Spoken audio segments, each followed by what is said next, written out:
A'udzu billahi minasyaitonir rajim. Bismillahirrahmanirrahim. Min ajli dzalika katabna ala bani Israila annahu man qatala nafsan bighairi nafsin aw fasadin fil ardi faka'annama qatalan nasa jami'a wa man ahyaha faka'annama ahyan nasa jami'a wa laqad ja'atuhum rusuluna bil bayyinati thumma inna katsiran minhum ba'da dzalika fil ardi lamusrifun.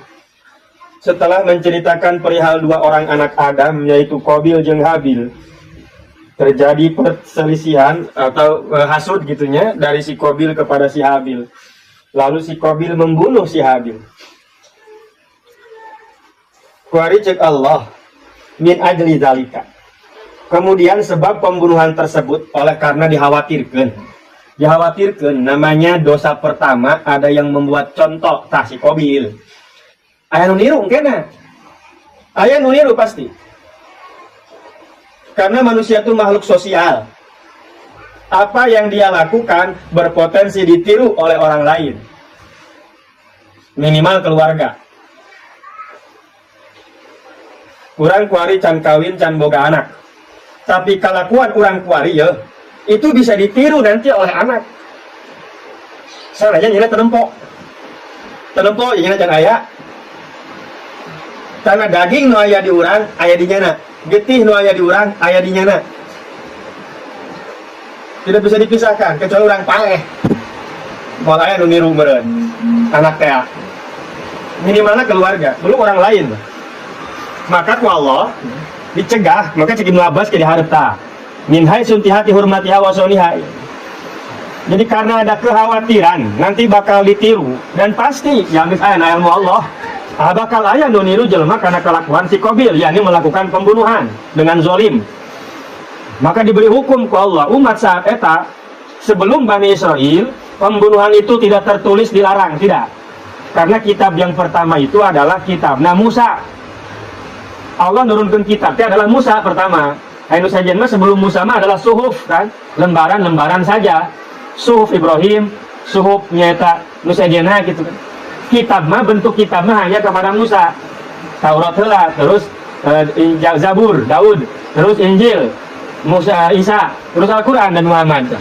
Jadi keterangan atau keharaman, ancaman orang membunuh pertama kali tertulis eta kepada Bani Israel.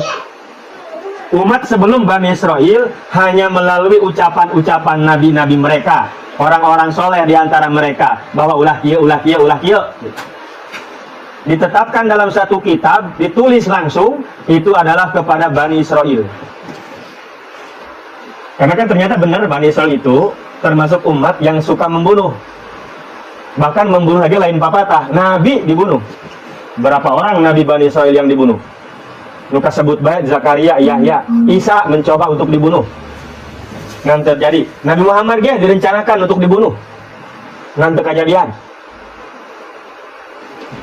Makanya dia disebutkan khusus min ajli dzalika katabna ala Bani Israil itu. Hanya Bani Israil doang disebut ku Allah. Apakah selain dari Bani Israil tidak pernah membunuh? Sarua umat saja ya aya nu ngabunuh mah aya. Tapi penekanan di dia seolah-olah khusus ke Bani Israil itu menandakan betapa bangkawarahna mereka, bejana mereka, haram jadahna mereka. Baru dibunuh lagi lain kaleng-kaleng dibunuh lagi Nabi. Berapa orang umat Nabi Bani Israil dibunuh ku umatnya? Maka dikhususkan ya, penekanan lebih. Maka karena hal tersebut, karena apa yang dilakukan Qabil terhadap Habil diwajibkan kepada kami, oleh kami cek Allah, ya, ditetapkan kepada Bani Israil khususnya umumnya atau kabehan ini maka cerita bahwa tertulis pertama kali ancaman terhadap perzoliman bentuk pembunuhan adalah kepada Bani Israil melalui Nabi Musa lewat kitabnya Taurat. Diwajibkan, ditetapkan bahwa man qatala nafsan, siapa orang yang membunuh satu jiwa bighairi nafsin qatalaha, bukan karena kisos. Lain karena kisos. Anu kisos mah atuh dibunuh deui kan. Siapa orang membunuh orang lain bukan karena adanya kisos. Wa au fasadin fil ardi, bukan karena seseorang tersebut melakukan kerusakan di muka bumi seperti kufur, murtad, orang murtad bunuh. Au zina, atau seperti zina muhson, nggak pernah nikah atau punya pasangan lalu zina, bunuh. Au qat'itorik, atau lain begal jalanan, begal jalan harta dicopot, jalan dipaehan. Mereka tidak melakukan itu, lain karena kisos, lain karena melakukan hal-hal tersebut, tapi dibunuh. Artinya pembunuhan ini terjadi secara zolim, tidak sesuai aturan. Melakukan perzoliman dengan cara dibunuh seperti pembunuhan yang terjadi oleh Qabil terhadap Habil. Maka fakaan nama qatalan nasa jami'ah, seolah-olah dia membunuh semua orang. Ngabunuh hiji jelema sarua jeung ngabunuh kabeh jelema. Sebab apa? Makhluk sosial jelema teh. Di nyawa kita itu meskipun aya di urang, eta berhubungan dengan orang lain. Berhubungan. Maka ketika membunuh seseorang dengan zolim, sama kata Allah, seolah-olah membunuh semua manusia. Encandai lamun eta jelema teh misalkan boga keneh pianakeun cek syariat. Jaid membunuh Umar, padahal Umar teh bujangan, mun kawin mah Umar syariat teh syariatnya. Lamun Umar kawin boga anak, anaknya jadi kiai misalkan. Tapi karena dibunuh, lalu dia tidak punya kesempatan untuk mempunyai seorang anak yang ispae memeh kawin. Memutus berapa generasi ya itu Jaid, gara-gara mehan Umar. Syariat ieu mah atau hakikat mah heueuh. Semoga sanu nyaho aya Umar can paeh mah. Eta mah hanya Allah yang tahu. Dan dia dari situ lihat dari berapa coba orang yang bersedih. Berapa orang yang merasa kehilangan ketika ayah anu dibunuh dengan cara zolim, berapa yang tersakiti. Belum lagi nanti dendam, hayang maehan deui. Maka aya kisos teh nyeulin. Dihareup geus. Nah surat Baqarah paling lontar. Kisos teh perihal kisos. Si A ngabunuh si B, akhirnya kelompok si B tidak terima, balas dendam. Maehan, tapi maehan si A dipaehan, kelompok si A dipaehan. Weh, nya maehan si anu si dipaehan si anu. Balas dendam deui akhirnya perang. Berapa nyawa yang dimungkinkan hilang sebab pembunuhan satu orang.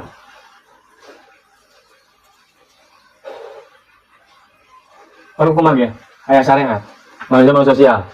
Bisa jadi Jaid membunuh Umar, ternyata Umar boga orok, boga pamajikan. Pamajikannya sedih, saking sedihnya bunuh diri umpama. Hayu? Apakah tidak ada hubungannya? Oh ada pasti. Ya itu salahnya ada, salahnya ada. Kurang bunuh diri cina, atau salahnya anak kurang bunuh diri. Tapi tetap itu ada hubungan kan. Maka dihukuman ini makhluk jiwa orang lain milik orang lain, milik orang lain juga jiwa kita itu. Jadi supaya alasan jangan bunuh diri atau nyawa aing cina. Nyawa sia teh aya hubungan dengan nyawa orang lain. Minimal hubungan kemanusiaan.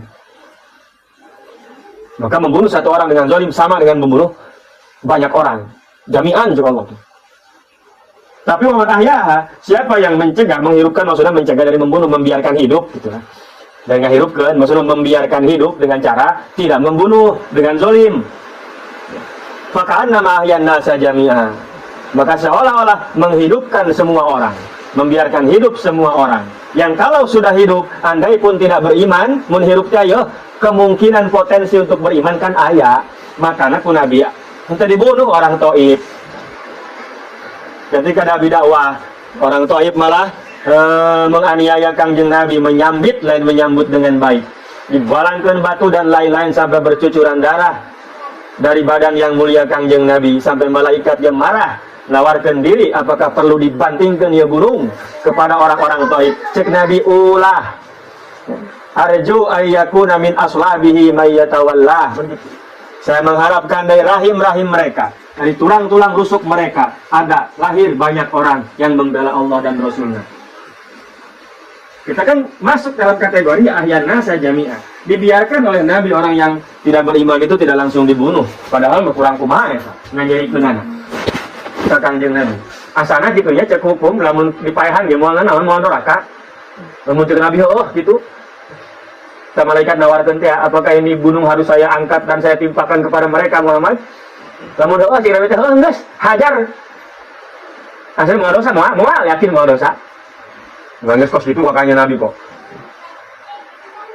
Menyakitinya sudah luar biasa kan. Tapi ku Nabi ente, oh jangan. Arju ayyakuna min ashabihi may yatawalla may yu'minu billah wa rasulih. Saya berharap dari tulang-tulang rusuk mereka banyak orang nanti terlahir beriman kepada Allah dan Rasul. Dan itu kejadian, bukti benar. Nah, yang bicara hakikat macam Allah memang itu kuduna. Sebagai perantara ya sangat. Karena takdir kita nggak tahu, baru tahu setelah terjadi. Jadi hirupan, maka di Ibnu Abbas tujuannya ya diantaranya ya haisu ithati hurmatiha wa soliha, bahwa perlunya ya, mengapa kok membunuh satu orang sama dengan membunuh semua orang? Karena mereka merusak kehormatan jiwa. Hidup itu milik Allah. Saya numere hirup, Allah numere hirup mah. Dan tidak melalui manusia, tidak. Alladzi khalaqal mauta wal hayata disebutkan lagi kan? Khalaqa bahasana, khalaqa itu ciptaan Allah langsung, tanpa ada campur tangan makhluk lain termasuk manusia. Tadi itu tafsir. Kalau ada kalimat menjadikan, menciptakan di dalam Al-Quran, kalau dengan redaksi khalaqa, itu berarti ciptaan itu murni Allah yang berperan langsung, seorang tanpa sasaha. Tapi kalau ja'ala, wa ja'alal ardo firasha, itu ada peran manusia. Jodoh dan masyhur mah. Jodoh menang Allah, romantis, harmonis, sakinah, mawadah, warahmah, manusia sama boga peran. Mun hayang romantis, hayang harmonis, satu berusaha, itu maksudnya. Manusia pun punya peran. Nah, mati dan hidup itu Allah redaksina alladzi khalaqal mauta wal hayata. Hirup mana ingin Allah dipaehan. Maka nyawa mana hiji-hiji nah nyawa. Makanya itu perlu dijaga. Pertama kali perlu dijaga adalah nyawa. Nyawa, harta, kehormatan. Jiwa lah pertama jiwa. Orang udah sholat kayak nunduk bunuh orang, lompat, batal pun sholat udah cicing baik. Perlu dijaga. Maka besar sekali dosa membunuh. Menghilangkan nyawa. Mun harta mah nya ngajanti Allah gaya peran jelema. Kalau Allah mere harta ka urang, gawe orang di pabrik misalkan teh gajian sebulan 5 juta. Panu mere mah bos. Lain Allah bleg langsung lain kan? Jadi peran jelema, tapi jiwa siapa yang berperan? Ayam mana jeung bapa nak lain. Murni itu mati Allah. Tidak ada peran manusia. Walaqad ja'atum, yakin telah datang kepada Bani Israel rasul-rasul utusan loba. Utusan-utusan kami membawa dalil, membawa mujizat. Tetapi sesungguhnya banyak di antara mereka malah berbuat berlebihan di muka bumi, melewat batas, lewat tina batas anu diperbolehkan ku Allah, luncatnya lewat kana nu diharamkeun. Bani Israil dengan diantaranya adalah bil kufri wal qatli. Kufur, tidak mau beriman kepada nabi mereka, terus ngabunuh, bahkan nabi yang dibunuh. Beberapa orang lain hiji nabi nu dibunuh ke Bani Israil, nabi-nabi mereka sendiri, dari golongan mereka sendiri. Makanya wajar mun harus sebutkan katabna ala Bani Israil. Itu menandakan mereka memang punya kebiadaban anu luar biasa dibandingkan jelma-jelma kaum-kaum anu sejen, sehingga perlu dikhususkan ku Allah. Itu juga peringatan kepada yang lain bahwa nafsu, jiwa itu perlu dijaga dengan sekuatnya. Ulah gagabah karena jiwa, karena nyawa. Meskipun nyawa sendiri, sekarang nyawa orang lain mah. Wa nazala fil ghoribi ini wallahu a'lam. Coba bareng.